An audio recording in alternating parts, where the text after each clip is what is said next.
تو ان سب کی حقیقت ایک ہے. زید، عمر، بکر جتنے بھی ہیں جزیات افراد کہہ لیں، ان سب کی حقیقت ایک ہے. تو نو وہ ذاتی کلی ہے کہ جس کے افراد اور جزیات، یعنی جن اپنے افراد اور جزیات پر وہ بولی جاتی ہے ان کی حقیقت ایک ہے. مثال انسان کی دی ہے. انسان کے افراد کیا ہے؟ دوسرا انسان، تیسرا انسان، چوتھا انسان، تو یہی اس کے افراد ہے نا. تو ہر انسان کا کوئی نہ کوئی نام ہوتا ہے، تو پھر زید، عمر، بکر کہہ دیا. تو اب اس کو کیا کہتے ہیں؟ نوع حقیقی. اس کو نوع حقیقی کہتے ہیں کہ سب افراد کی، سب جزیات کی حقیقت جو ہے وہ ایک ہے. اب مرتبہ کے اعتبار سے ہم نے دیکھنا ہے، جیسا کہ جنس کی ہم نے 3 قسمیں بنائی تھیں. جنس عالی جس کو جنس الاجناس بھی کہتے ہیں، پھر جنس سافل اور جنس متوسط. تو اس اعتبار سے دیکھا جائے تو مرتبہ کے اعتبار سے بھی نو کی بھی 3 ہی قسمیں ہیں. مرتبہ کے اعتبار سے 9 کی قسمیں، تو وہ 3 بنے گی. اسی طرح نمبر 1 نوع عالی، اور نمبر 2 نوع سافل، اور نمبر 3 نوع متوسط.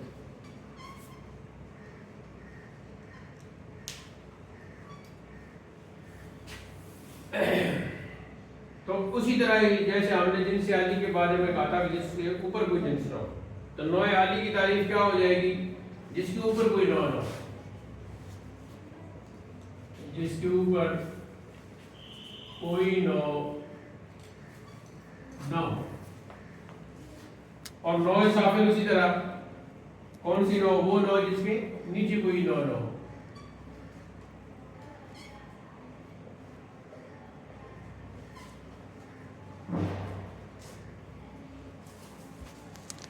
اور نوع متوسط کیا ہوگا؟ جس کے اوپر اور نیچے دونوں طرف کوئی نہ کوئی نوع ہو.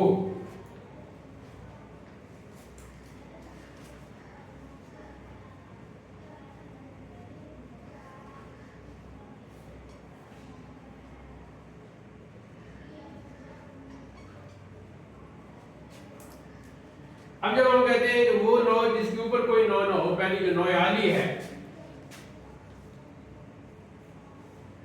تو اس کی مثال ہے جی جیسے جسم. اور نوع سافل وہ نوع جس کے نیچے کوئی نوع نہ ہو، تو اس کی مثال کیا ہوگی؟ جیسے انسان.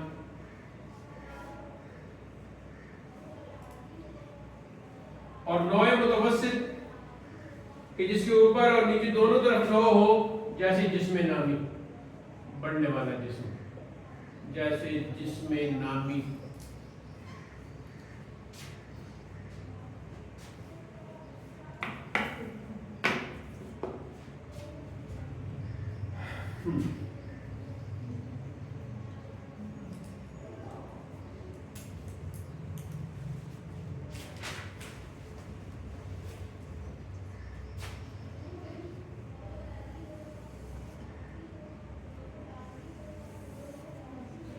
آگے جی تیسری قسم ہے کلیات خمسہ میں سے فصل.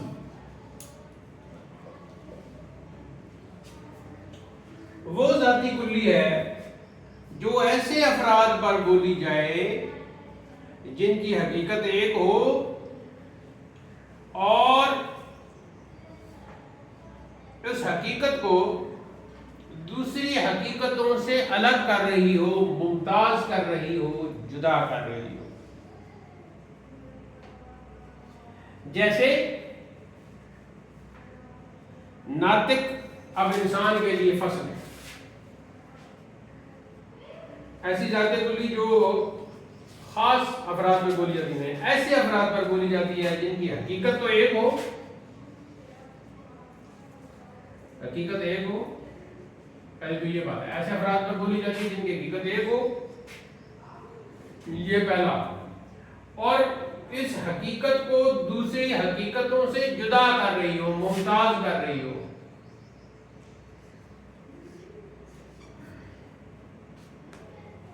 جیسے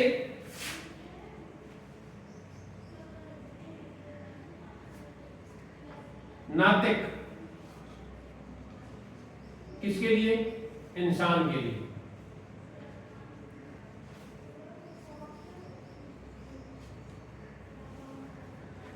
اب تو ناطق انسان کے لیے کیا بن گیا جی؟ ناطق انسان کے لیے کیا بنا؟ فصل۔ ناطق انسان کے لیے فصل ہے۔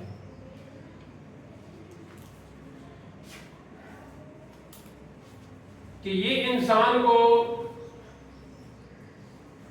دوسرے حیوانات سے، دیکھیں اب یہ ہے نا کہ انسان کی اور بکری کی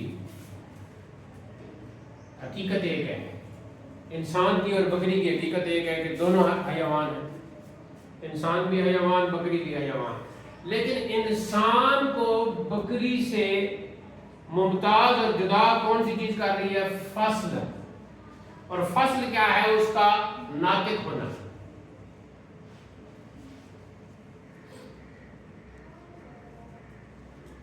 تو اب گائے بیل وغیرہ بھی فصل ہو گئے، حیوان ہو گئے، انسان بھی حیوان ہو گیا، لیکن جب انسان کی حقیقت میں جب اسے ناطق کہا جاتا ہے تو پھر یہ اس کے لیے فصل بنتا ہے۔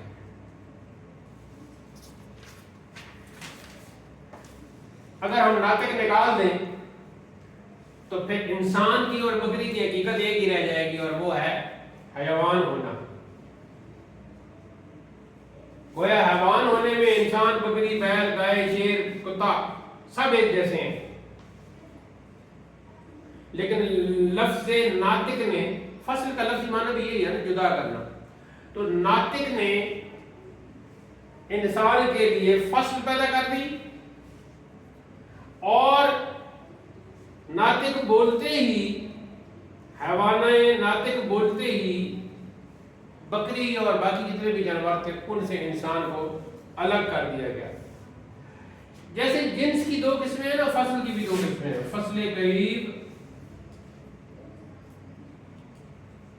اور فصل بعید۔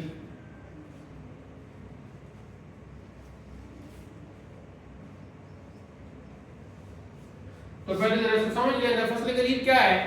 کہ کسی ماہیت کا وہ فصل جو اس ماہیت کو اس کی جنس قریب میں شامل دوسرے افراد سے جدا کر دے، جیسے کہ یہاں ناطق نے انسان کو بکری سے اور باقی جانوروں سے جدا کر دیا۔ انسان، گائے، بکری ہم کہیں گے، تو پھر جب ناطق کہیں گے، فصل اس کی بیان کریں گے، تو وہ پھر بکری گائے سے الگ ہو جائے گا۔ یہ ہو گئی جی جن سے قریب اس کی تھی نا حیوان ہونا، تو جن سے قریب حیوان ہونا کو ہم نے سامنے رکھا، تو پھر فصل درمیان میں ناطق لائے، تو انسان جدا ہو گیا ان سے۔ اور کیونکہ حیوان ہونے میں تو سب شریک ہے، اور حیوان انسان کی کیا ہے؟ فصل قریب، جن سے قریب۔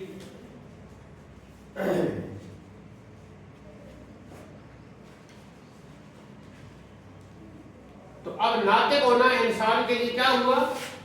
فصل قریب ہو گیا۔ ناطق ہونا انسان کے لیے فصل قریب ہو گیا۔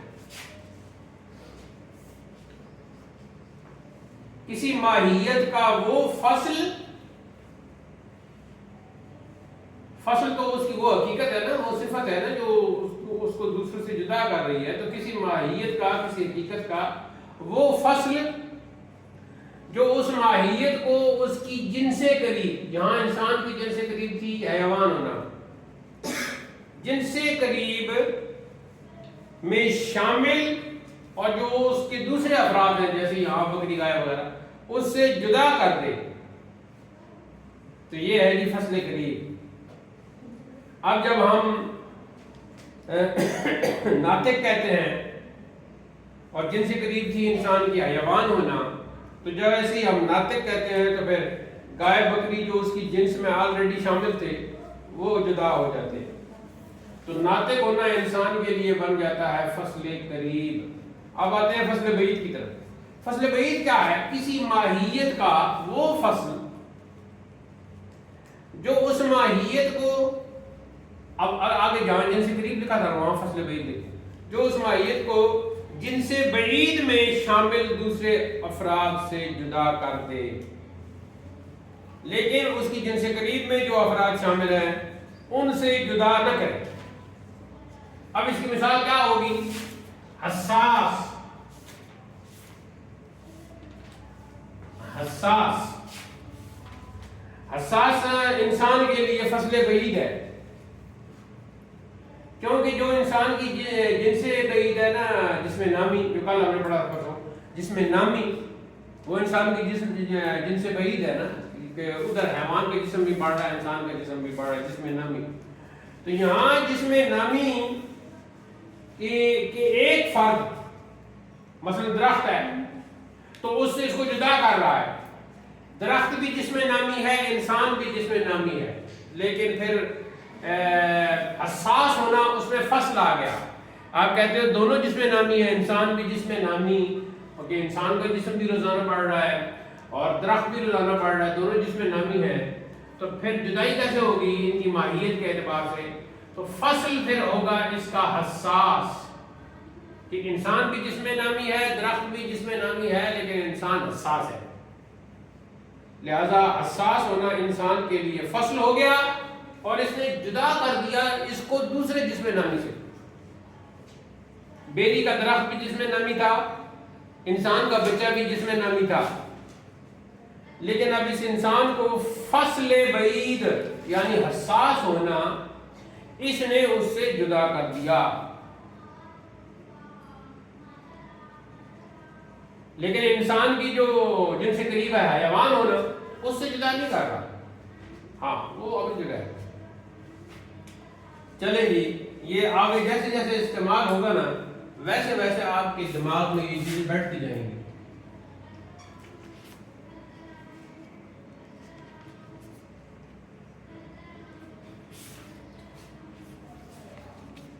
چوتھے نمبر پر ہے خاصہ.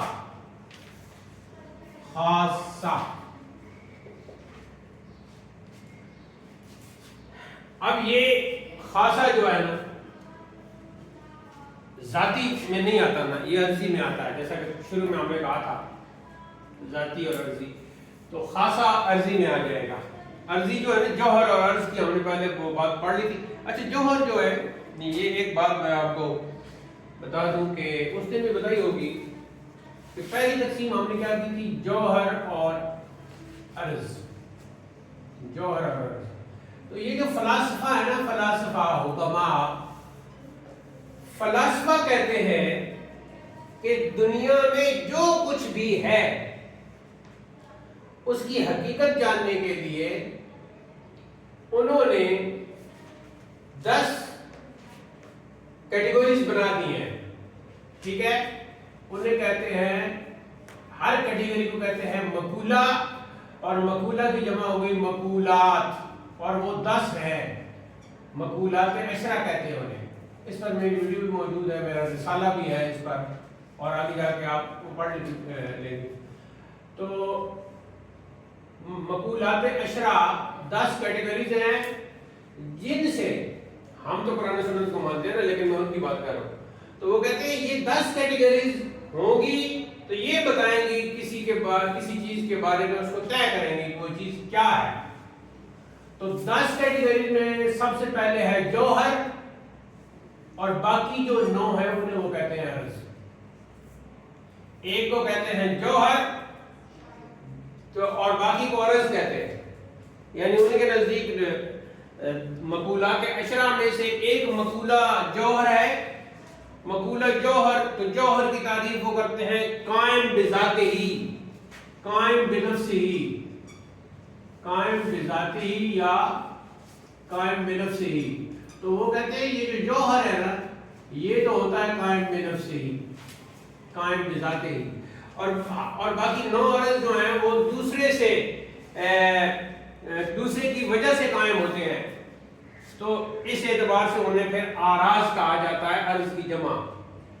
تو جب ہم یہاں اس بحث میں آتے ہیں کلیات خمسہ کی بحث میں، یہاں ہم جوہر کی بات کرتے ہیں، تو پھر ہمارا موضوع جو ہے منطق کے اندر ہوتے ہوئے لفظ جوہر اور عرض کی وجہ سے مقولات اشرا جو دراصل فلسفہ کا ٹاپک ہے ادھر نکل جاتا ہے ہماری گفتگو۔ تو اس لیے پھر مقولات اشرا جو دراصل علم فلسفہ کی بحث ہے، وہ ایک اس اعتبار سے جب جوہر میں ہم بات کر رہے ہوتے ہیں تو علم منطق کے ساتھ اس کی اٹیچمنٹ ہو جاتی ہے۔ تو خیر آگے جا کے ہم اس کو مقولات اشرا کو تفصیل سے پڑھ لیں گے۔ اب جوہر کی وہ کہتے ہیں کہ وہ قائم بذاتہ ہی ہے، قائم بنفسہ ہی ہے، ٹھیک ہے۔ اس میں واجب الوجود ممکن الوجود کی بحث شروع ہو جاتی ہے جو آپ علم عقائد کی کتاب میں پڑھتے ہیں۔ اللہ ایک ہے، وہ موجود ہے، وہ واجب الوجود ہے۔ تو جب آپ کہتی ہیں وہ واجب الوجود ہے تو وہاں پہ یہ ساری بحثیں ہو جاتی ہیں مقولات سے۔ اگر یہ بحثیں ذہن میں نہ ہوں تو جن عقائد کی کتابوں میں لکھا ہوا ہے وہ واجب الوجود نہیں ہے، وہ واجب الوجود ہے، وہ ممکن الوجود نہیں ہو سکتا، تو پھر یہ باتیں ہماری سمجھ میں نہیں آتی۔ اچھا اب آتے ہیں ذرا خاصہ کی طرف۔ خاصہ کیا ہے؟ وہ عرضی کلی ہے جو صرف ایک حقیقت رکھنے والے افراد کے ساتھ خاص ہو، اور اس کی مثال ہم پہلے پڑھ چکے ہیں انسان کے لیے دہک، ذہک کہہ لے یا دہک کہہ لے، یعنی کہ ہنسنا۔ تو یہ جو ہنسنا ہے نا یہ خاصہ ہے انسان کا، وہ عرضی کلی ہے جو صرف ایک حقیقت رکھنے والے افراد کے ساتھ خاص ہو، جیسے دہکن، ہنسنا، یہ انسان کے لیے کیا ہے؟ خاصہ ہے، انسان کے لیے خاصہ ہے۔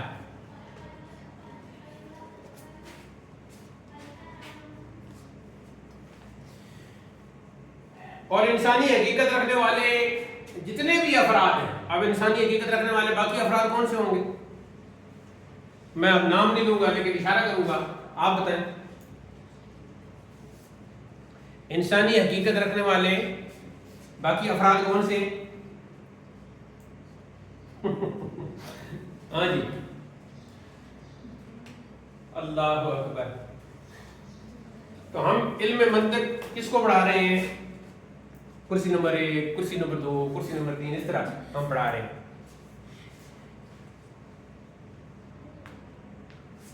ہمارے استاد صاحب تھے تو وہ ایک ہمارا کلاس فیلو تھا، کچھ عرصہ ہی رہا، بس کوئی 1-2 مہینے پھر بھاگ گیا تھا۔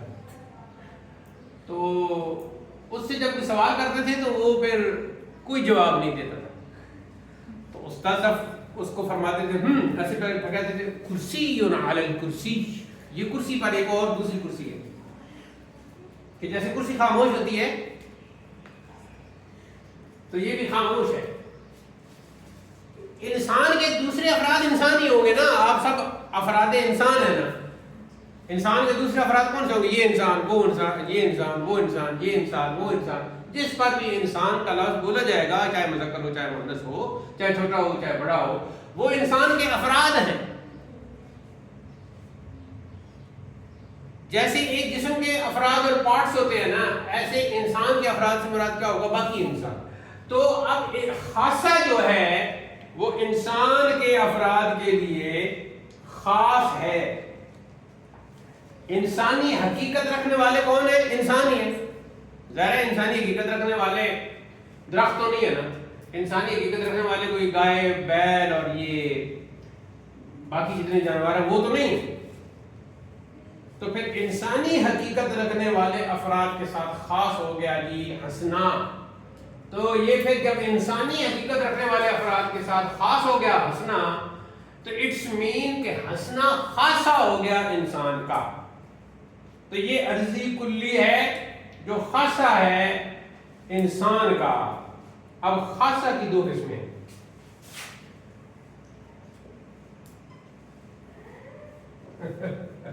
خاصہ سالے اور خاصہ سالے، تو وہ ادھر نہیں جانا کیونکہ ہمارے ہاں لفظوں کا استعمال بھی بہت زیادہ ہے نا۔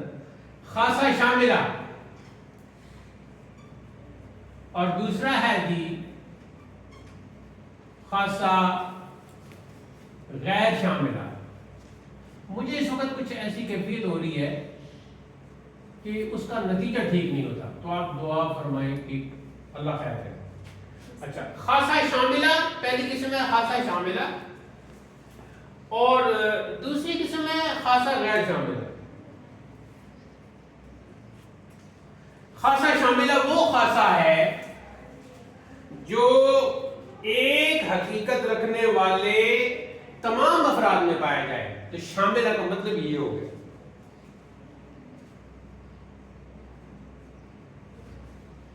جیسے ہنسنے کی صلاحیت،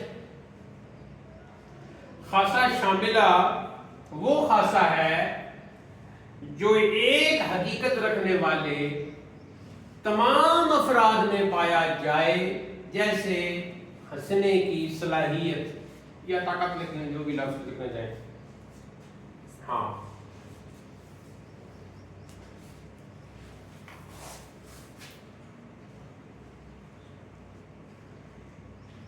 تو اب دیکھیں ہنسنے کی جو صلاحیت ہے نا یا طاقت، یہ تمام انسانی افراد میں پائی جاتی ہے، چاہے وہ چھوٹے ہوں چاہے وہ بڑے ہوں، چاہے مذکر ہوں چاہے مؤنث. اور خاصہ غیر شاملہ وہ خاصہ ہے جو ایک حقیقت رکھنے والے صرف چند افراد میں پائی جائے.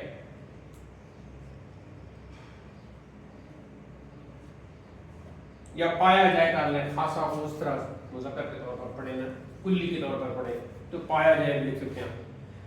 خاصہ غیر شاملہ وہ خاصہ ہے جو ایک حقیقت رکھنے والے صرف چند افراد میں پایا جائے.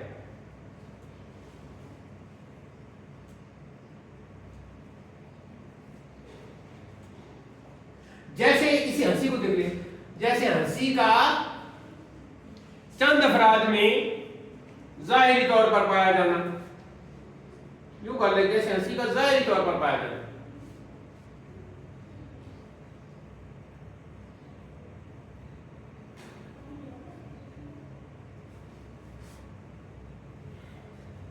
اب آپ ایسا کریں کہ آپ میں سے ایک دو جو افراد ہیں وہ تھوڑا سا مسکرائیں اور جو دوسرے ہیں وہ نہ کریں. تو اب یہ طالبہ ہے مثال کے تھوڑا سا محسوس ہو رہا ہے، آپ بھی تھوڑا سا کر لیں. اب یہ طالبہ تھوڑا سا محسوس ہو رہا ہے. تو یہ جو ہیں ان میں ہنسی جو ہے وہ بظاہر نظر آ رہی تھی تو یہ خاصا غیر شاملہ ہے، لیکن اب جتنی ہیں ان سب میں صلاحیت موجود ہے، اگرچہ اب وہ نہیں مسکرا رہی تو وہ خاصا شامل ہے. فرق آ گیا سمجھ میں؟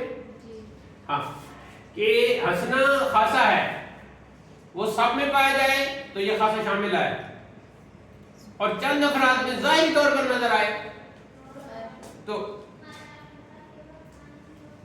کیا ہوا؟ ہاں، پھر غیر شاملہ ہوگا. ماشاءاللہ، یہ تو آپ کی بڑی توجہ ہے سب کی، یہ بڑی اچھی بات ہے، کیونکہ بعض طلباء طالبات کی بھی ہمارے پچھلے دور میں کچھ اس طرح کی خبریں ہمیں موصول ہوتی رہی ہیں کہ کچھ طلباء کا بعض مدارس میں کچھ طلباء یہ آپس میں کہتے ہیں کہ نیند کی کمی ہم منطق کے درس میں پوری کر لیں گے. لیکن میں یہ سمجھتا ہوں کہ علم المنطق ایک ایسا علم ہے جس میں بیداری مکمل شرط ہے. سب میں شرط ہے لیکن اس میں تو بہت زیادہ بیدار ہونا چاہیے. 5ویں نمبر پر ہے اور یہ آخری ہے جی کلیات خمسہ میں سے عرض عام.